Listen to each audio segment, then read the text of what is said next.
Telugu Desam party incharge గౌరవనీయులు శ్రీ పరిటాల శ్రీరామ్ గారు మహోత్సవ కార్యక్రమానికి విచ్చేశారు.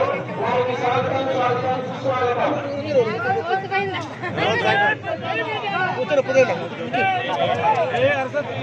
జై కోటేశ్వరి ధర్మవరం తెలుగుదేశం పార్టీ ఇన్ఛార్జ్ శ్రీ పరిటాల శ్రీరామ్ గారు హోమగుండ ప్రక్షాళన సందర్భంగా హోమగుండం దగ్గరికి వేట్ చేస్తున్నారు.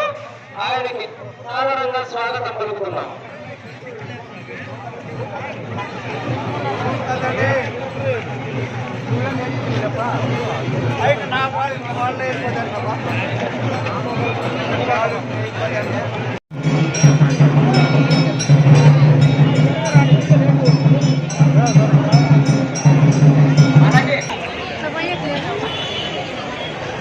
జై చోటేశ్వరి సంక్రాంతి పండుగ సందర్భంగా ధర్మవరం తొగటవీర క్షత్రియ శతజ్యోతుల మహోత్సవం సందర్భంగా ఇప్పుడు హోమగుండ తెలియజేస్తా ఉన్నారు. ధర్మవరం పట్టణం తరఫున చేనేత గృహాంగం తరఫున తొగటవీర క్షత్రియ తరఫున ధర్మవరం పట్టణ పుర ప్రముఖుల తరఫున వారికి బాలకత్వాలకు నమస్కారం చేసి వారిని గౌరవంగా స్వాగతిస్తా ఉన్నాము. నమో చౌడేశ్వరి మాత.